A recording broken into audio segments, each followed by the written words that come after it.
আসসালামু আলাইকুম, স্বাগত জানাচ্ছি চ্যানেল আই সংবাদে। এখনকার সংবাদ আয়োজন নিয়ে সাথে আছি মেহরুন্নেসা তাহমিনা।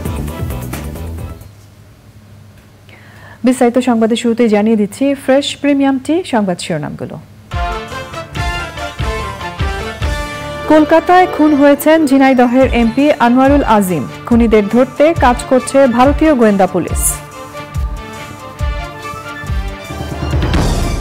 এমপি আনোয়ারুল আজিমের মৃত্যু নিয়ে ধোঁয়াশা আছে বললেন ওবায়দুল কাদের। ভারত নিয়ে বিএনপির বক্তব্য সমীচীন নয় মন্তব্য।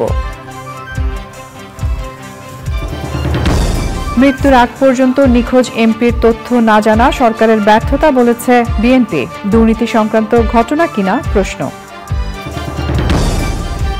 এবং উন্নয়ন সাংবাদিকতায় চ্যানেল আই এ ইন্টার্নশিপে যুক্ত হচ্ছে নর্থ সাউথ বিশ্ববিদ্যালয়। হাতে কলমে শিক্ষায় চুক্তি সই।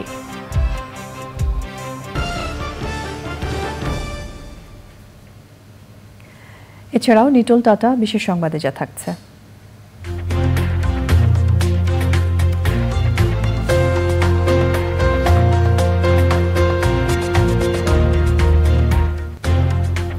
নিউ ইয়র্কের সাবওয়েতে আটকে পড়া ব্যক্তিকে বাঁচিয়ে বাংলাদেশি বংশোদ্ভূত পুলিশের পুরস্কৃত হওয়ার খবর।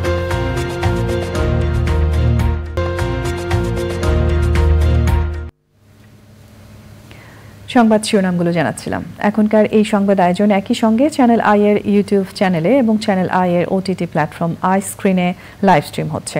এবার যাচ্ছে বিস্তারিত প্রসঙ্গে। ঝিনাইদহ ৪ আসনের সংসদ সদস্য আনোয়ারুল আজিম আনার ভারতের একটি বাসায় পরিকল্পিত হত্যাকাণ্ডের শিকার হয়েছেন বলে জানিয়েছেন স্বরাষ্ট্রমন্ত্রী আসাদুজ্জামান খান। দুপুরে তিনি জানান, হত্যাকাণ্ডের ঘটনায় ৩ জনকে গ্রেফতার করে জিজ্ঞাসাবাদ করা হচ্ছে। তিনি বলেন, হত্যাকাণ্ডের মোটিভ উদ্ঘাটন এবং জড়িতদের গ্রেফতারে ভারত সরকারের সাথে একযোগে কাজ করছে আইন শৃঙ্খলা রক্ষাকারী বাহিনী। ৩ বারের সংসদ সদস্যের মৃত্যুর ঘটনায় শোক জানিয়েছেন প্রধানমন্ত্রী শেখ হাসিনা। শহীদুল্লাহ রাজুর রিপোর্ট। আজকে আমি এতিম হয়ে গেছি, আজকে আমার পড়াশোনা শেষ হয়নি, আজকে আমি মাঝপথে। আপনারা সবাই জানেন, আপনাদের পরিবারে সবারই সন্তান আছে, যার বাপ থাকে না, তার কেউ থাকে না, তারা এতিম হয়ে যায়। বাবার হত্যাকাণ্ডের সুষ্ঠু বিচার চেয়ে প্রধানমন্ত্রীর হস্তক্ষেপ কামনা করেছেন ঝিনাইদহ ৪ আসনের সংসদ সদস্য আনোয়ারুল আজিম আনারের মেয়ে মুমতারিন ফেরদৌস ডরিন। আমার বাবার হত্যার বিচার চাই আমি।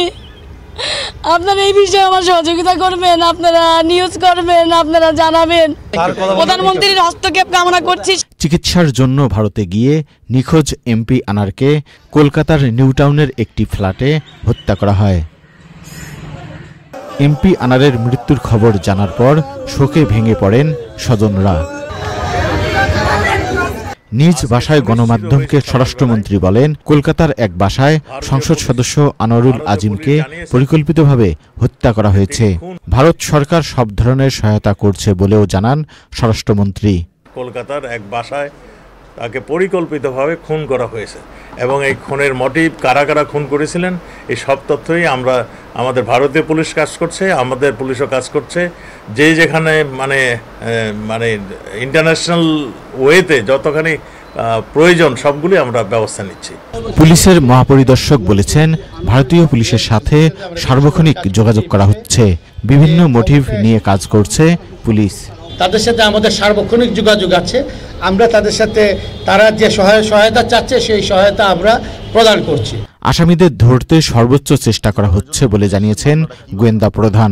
নিবিড়ভাবে আমরা ইন্ডিয়ান পুলিশের সাথে কাজ করছি এবং আমাদের কাছে কয়েকজন আছে, তাদের সাথে আমরা প্রতিক্ষণেই কথা বলছি, অনেক তথ্য পাচ্ছি।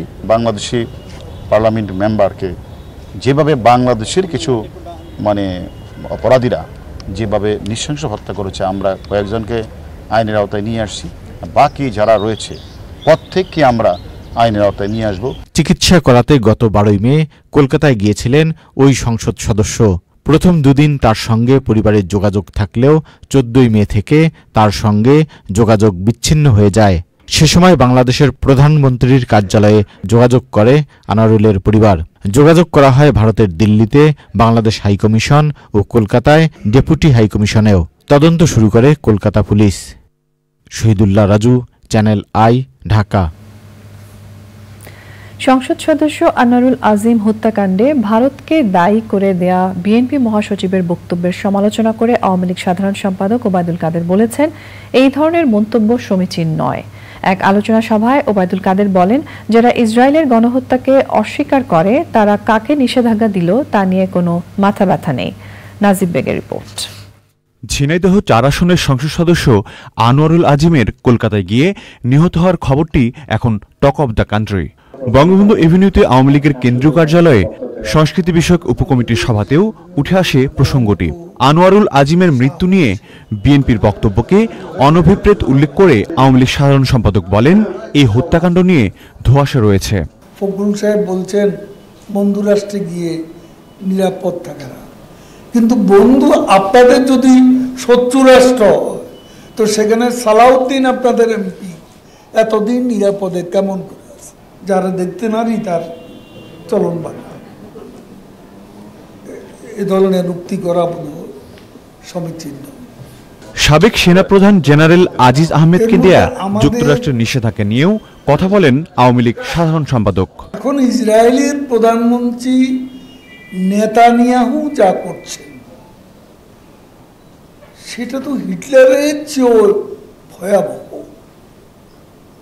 কিভাবে শিশুদের টার্গেট করে হত্যা করা হচ্ছে? এটা কি গণহত্যা নয়? গণহত্যাকে অস্বীকার করে তারা আমাদের কাকে নিষেধাজ্ঞা দিল, ভিসা নীতি প্রয়োগ করলো, সেটা নিয়ে আমাদের কোনো মাথা ব্যথা। অপরাধ করলে শেখ হাসিনার সরকার তাকে ছাড় দেয় না বলেও মন্তব্য করেন ওবায়দুল কাদের। নাজিব বেগ, চ্যানেল আই, ঢাকা। ঝিনাইদহ ৪ আসনের সংসদ সদস্য আনোয়ারুল আজিম আনারের হত্যাকাণ্ড নিয়ে ব্রিফিং করেছেন পশ্চিমবঙ্গ পুলিশের সিআইডির আইজি অখিলেশ চতুর্বেদী। বাংলাদেশের এমপি মিস্টার আনিরুল আজিম আনার এখানে এসেছিলেন পার্সোনাল ভিজিটে, তারপরে থেকে উনি মিসিং হয়ে যান।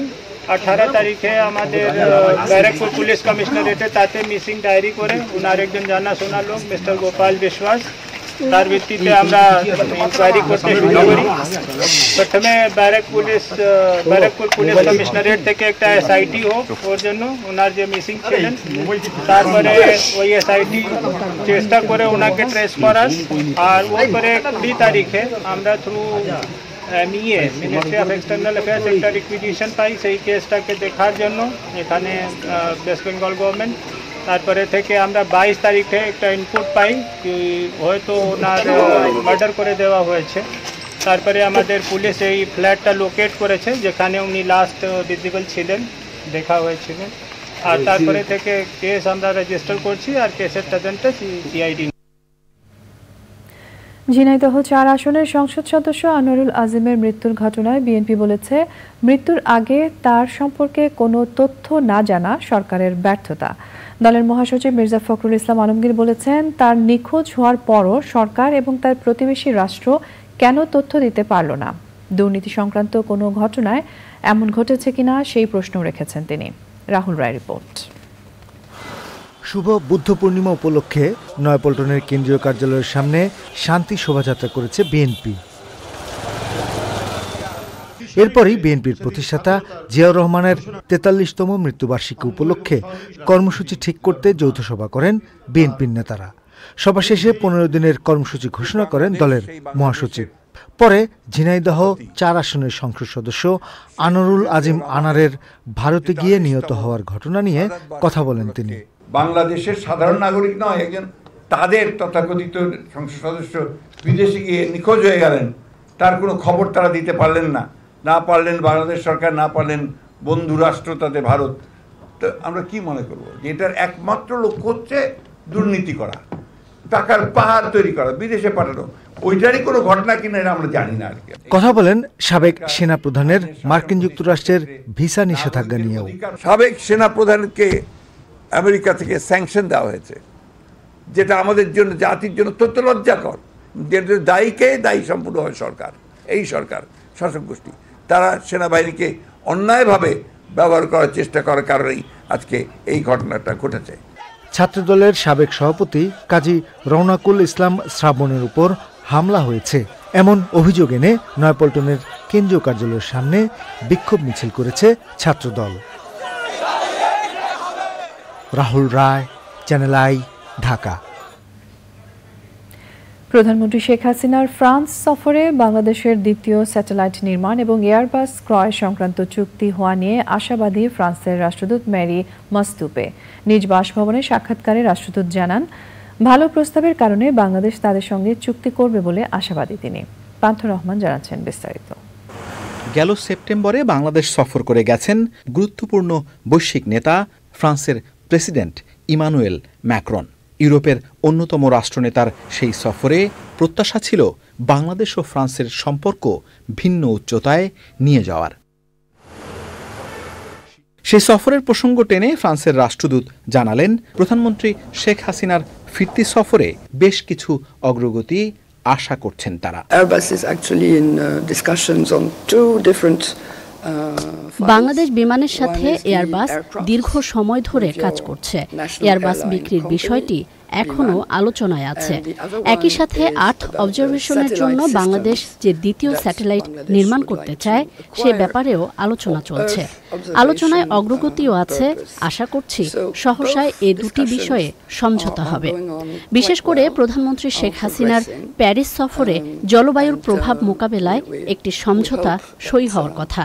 And this will be endorsed during an upcoming visit of Honourable Prime Minister to France.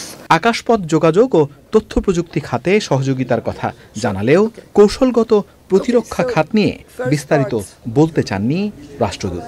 We are confident that Bangladesh authorities are আমরা বিশ্বাস করি রোহিঙ্গা জনগোষ্ঠীর কারণে আঞ্চলিক নিরাপত্তায় হুমকি এলেও বাংলাদেশ তা মোকাবেলা করতে পারবে। যদিও পরিস্থিতি নিয়ে শঙ্কা আছে, আমরা আমাদের সহযোগিতা অব্যাহত রাখব। আমরা মনে করি রোহিঙ্গাদের ফিরে যাওয়াই সমাধান, তবে মিয়ানমারের বর্তমান পরিস্থিতিতে সেটা সম্ভব নয়। Repatriation remains the goal. Rohingya সংকট, জলবায়ু পরিবর্তনের প্রভাব মোকাবেলায় বাংলাদেশকে সহযোগিতার পাশাপাশি উন্নয়নশীল দেশে উত্তরণের পরও বাংলাদেশের পাশে থাকার অঙ্গীকার করেন ফ্রান্সের রাষ্ট্রদূত। ইউক্রেন যুদ্ধে ফ্রান্সের অংশগ্রহণ নিয়ে ভুল তথ্য প্রচারে সতর্ক থাকার আহ্বান জানান রাষ্ট্রদূত। পান্থ রহমান, চ্যানেল আই, ঢাকা। বৌদ্ধ ধর্মাবলম্বীদের প্রধান ধর্মীয় উৎসব বুদ্ধ পূর্ণিমা আজ। ধর্মীয় আচার ও নানা আয়োজনে উদযাপন হচ্ছে দিনটি। শুভ বুদ্ধ পূর্ণিমা উপলক্ষে আয়োজিত সংবর্ধনা অনুষ্ঠানে বৌদ্ধ ধর্মাবলম্বীদের সাথে শুভেচ্ছা বিনিময় করেছেন রাষ্ট্রপতি মোহাম্মদ শাহাবুদ্দিন। তিনি বলেন, দেশে দেশে যুদ্ধ বিগ্রহ বিশ্ব অর্থনীতিকে ভারসাম্যহীন করে তুলেছে। বাংলাদেশ সহ বিভিন্ন দেশে এর নেতিবাচক প্রভাব পড়েছে। এমন কঠিন পরিস্থিতিতে একে অপরের পাশে দাঁড়াতে সকলের প্রতি আহ্বান জানিয়েছেন রাষ্ট্রপতি। শুভেচ্ছা বিনিময় করে রাষ্ট্রপতি বলেন, উৎসবের আনন্দ থেকে যেন কেউ বঞ্চিত না হয়। শুধু নিজে বা পরিবারকে নিয়ে ভালো থাকার চিন্তা না করে সকলকে নিয়ে ভালো থাকার চিন্তা করতে হবে।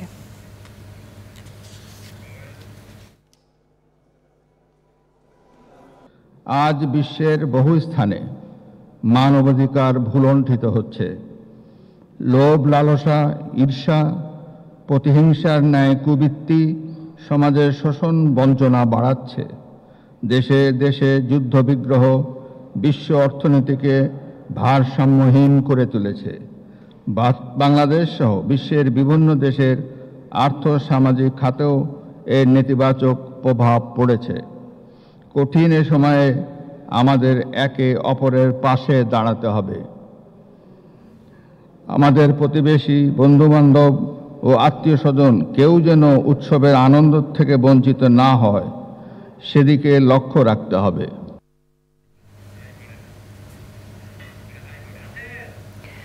বিশ্ববিদ্যালয় পর্যায়ে বিষয়ভিত্তিক জ্ঞান অর্জনের পর প্রতিষ্ঠানে কাজ করতে গিয়ে অনেক সময় হোঁচট খায় শিক্ষার্থীরা।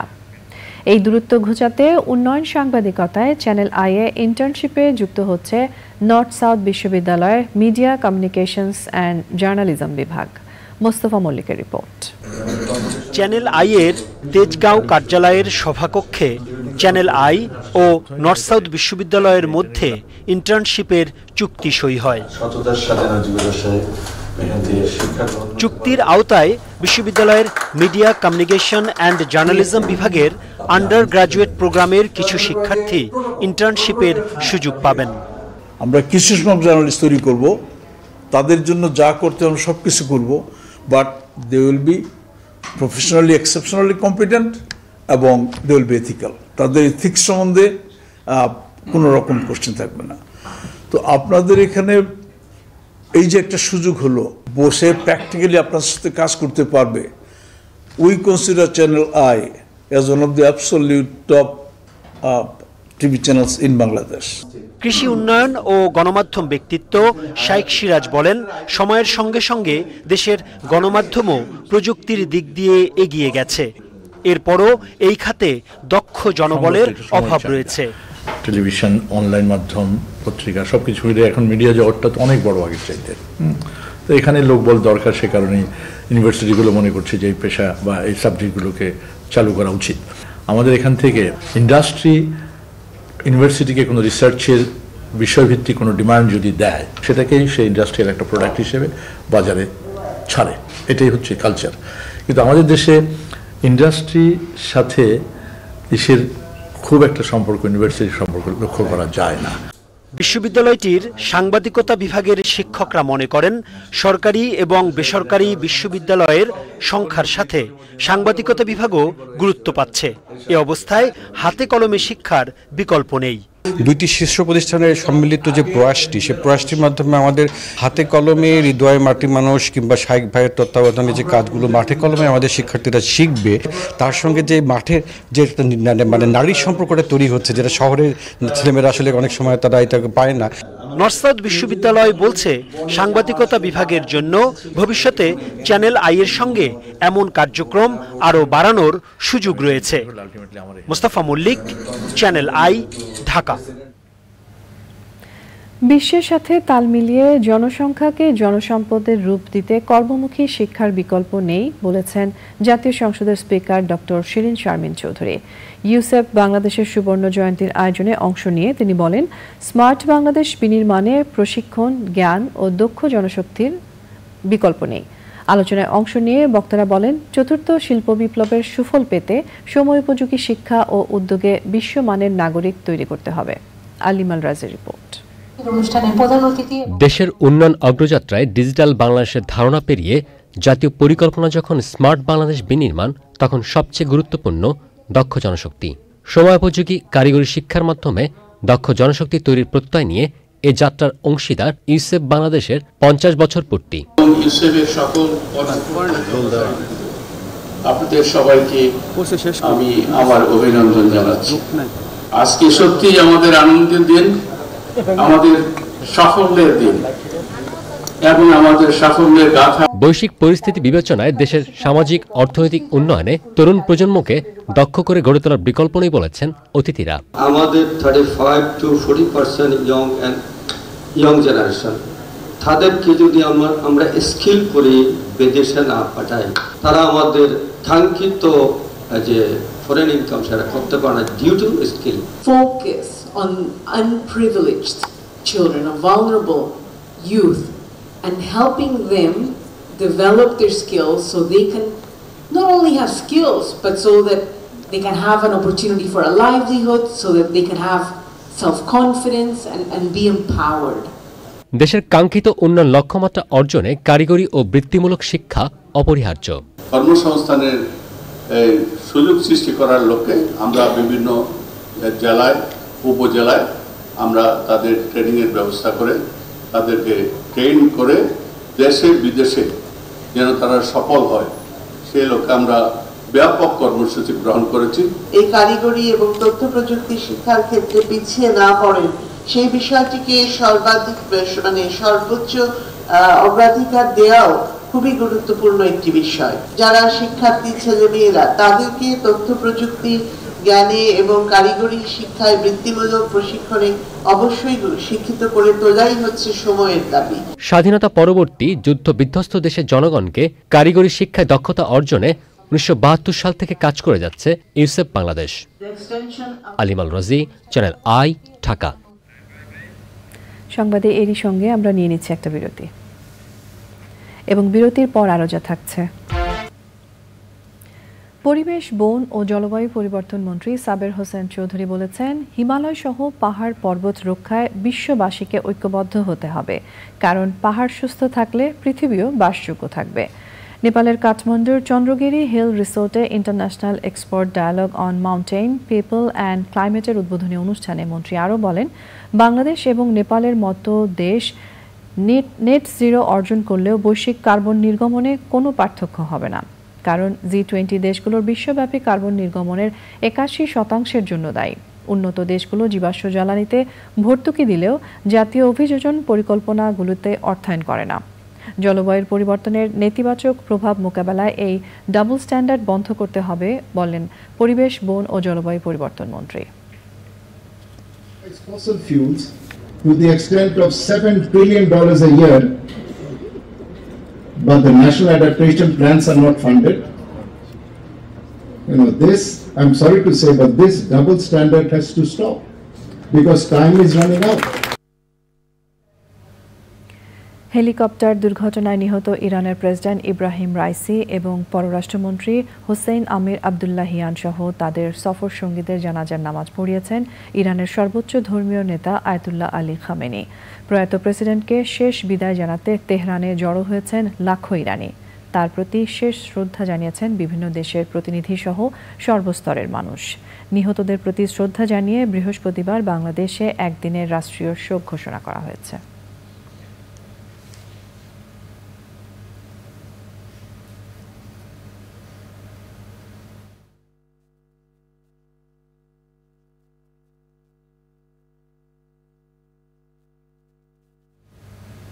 এবারে রয়েছে আইস্ক্রিন সাংস্কৃতিক সংবাদ।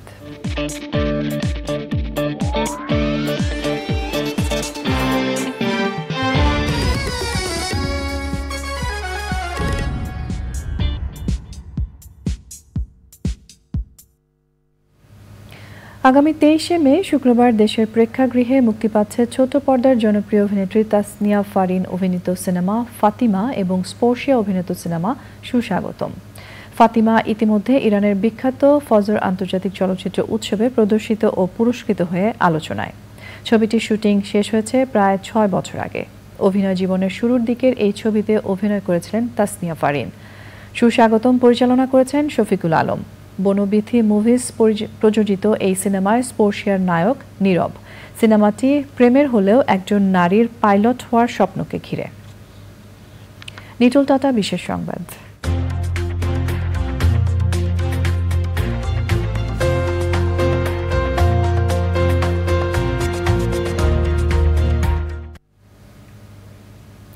যুক্তরাষ্ট্রের নিউ ইয়র্ক শহরের সাবওয়েতে আটকা পড়া ব্যক্তির প্রাণ বাঁচিয়ে প্রশংসা কুড়িয়েছেন বাংলাদেশি বংশোদ্ভূত পুলিশ অফিসার আজহারুল চৌধুরী। সম্প্রতি তার এই বীরত্বের স্বীকৃতি হিসেবে সম্মাননা দিয়েছে Asian American Pacific Islander heritage. তার এই সাহসী কর্মকাণ্ডে অভিনন্দন জানিয়েছেন প্রবাসী বাংলাদেশিরা। সুমন চিশতির পাঠানো তথ্য ভিডিওচিত্রে বিস্তারিত জানাচ্ছেন সুব্রত গাইন। চলতি বছরের 27 জানুয়ারি সকালের ঘটনা। অসুস্থ এক ব্যক্তি নিউ ইয়র্কের ব্রুকলিনের লাফায়েত স্টেশনের ট্রাকে পড়ে যান। সেখান থেকে উঠতে না পেরে 911-এ কল করলে ছুটে আসেন 2 পুলিশ অফিসার। সে সময় ট্র্যাকের দিকে ছুটে আসে আরেকটি train.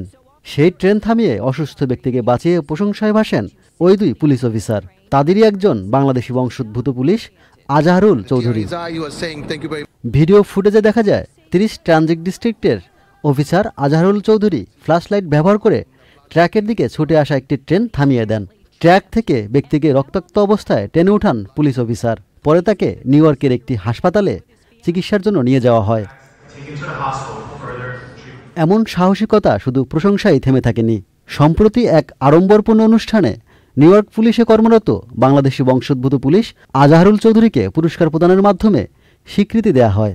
Asian American Pacific Islander heritage তাকে এই সম্মাননা প্রদান করেন। তার এই সাহসী কর্মকাণ্ডকে স্বাগত জানিয়ে অভিনন্দন জানিয়েছে প্রবাসী বাংলাদেশিরাও। এতে আমি গর্ব অনুভব করি যে সে কিভাবে একটা মৃত্যু পথযাত্রীকে লাফ দিয়ে থেকে বাঁচিয়েছে কয়েক সেকেন্ডের মধ্যে। সেজন্য আজকে আমরা গর্বিত। এর আগেও কাজের স্বীকৃতি হিসেবে সম্মাননা পেয়েছিলেন আজাহারুল চৌধুরী। নিজের দুঃসাহসিক কাজের কথাও জানালেন তিনি। আপনার জানুয়ারি 27-তে একটা লোক মেডিকেল এপিসোডের কারণে আপনার ট্র্যাকের মধ্যে পড়ে গেছে উইথ হ্যাভি ব্লিডিং ফেস। ওইখান থেকে আমরা মি অ্যান্ড মাই পার্টনার আমরা রান করছি ওইখানে কাপল ব্লকস। আমাদের ভেহিকল ছিল RMP, যেটা পেট্রোল ভেহিকল। সো আমরা যদি ওই ভেহিকলে যাই we think like it's can be too late. Train আসার আগ মুহূর্তে একদিকে ট্রেন আসতেছে, ওইদিকে আবার আমরা রাইট অন দ্য মোমেন্ট গিয়ে ওই জায়গাতে পৌঁছাতে পারছি এবং ওই লোককে বাঁচাতে পারছি। ভবিষ্যতে এমন জনকল্যাণমূলক কাজ অব্যাহত রাখবেন বলে জানান আজাহারুল। Subrata Gain, channel I. কৃষি সংবাদ।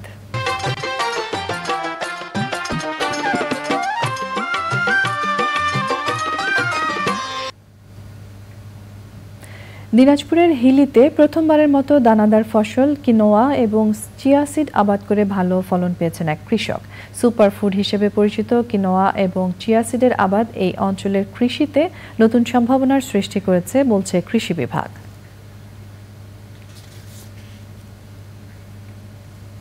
প্রকৃতি সংবাদ।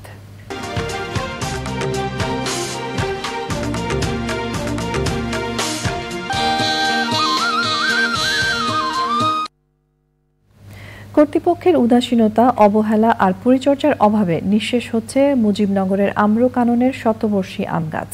এতে প্রাকৃতিক সৌন্দর্য হারিয়ে মলিন হয়ে পড়ছে ছায়া সুনিবিড় মনোমুগ্ধকর ঐতিহ্যবাহী আম্রকানন। বিপর্যস্ত আশেপাশের পরিবেশ প্রতিবেশ। মুক্তিযুদ্ধের স্মৃতি বিজড়িত আম বাগান রক্ষা করা না গেলে আগামী প্রজন্ম ইতিহাস থেকে বঞ্চিত হবে বলছেন দর্শনার্থী সহ সংশ্লিষ্টরা।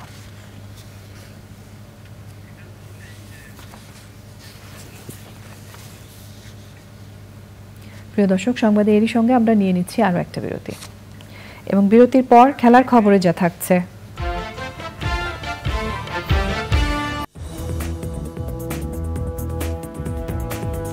স্বাগত জানাচ্ছি আরও একবার চ্যানেল আই সংবাদে। প্রধানমন্ত্রী শেখ হাসিনার স্বদেশ প্রত্যাবর্তন দিবস উপলক্ষে আলোচনা সভায় বক্তারা বলেছেন, বঙ্গবন্ধু হত্যাকাণ্ডের পর বাংলাদেশের স্বাধীনতা ছিনতাই হয়ে গিয়েছিল। সেই ছিনতাই হওয়া স্বদেশ আবার ফিরিয়ে আনেন শেখ হাসিনা। তার নেতৃত্বে বাংলাদেশ উন্নয়নের রোল মডেল হিসেবে বিশ্ব দরবারে মাথা তুলে দাঁড়িয়েছে। রাজধানীর ডিপ্লোমা ইঞ্জিনিয়ার্স ইনস্টিটিউট মিলনায়তনে আলোচনা সভার আয়োজন করে ঢাকা সঙ্গীত একাডেমি। প্রধান অতিথি ছিলেন আওয়ামী লীগের উপদেষ্টা পরিষদের সদস্য মোজাফফর হোসেন পল্টু।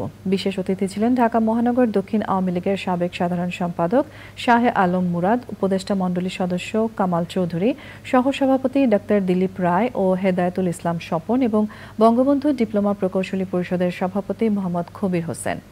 সভাপতিত্ব করেন ঢাকা মহানগর আওয়ামী লীগের কার্যনির্বাহী পরিষদের সদস্য গোলাম রব্বানী বাবলু। এবারে রয়েছে খেলার খবর।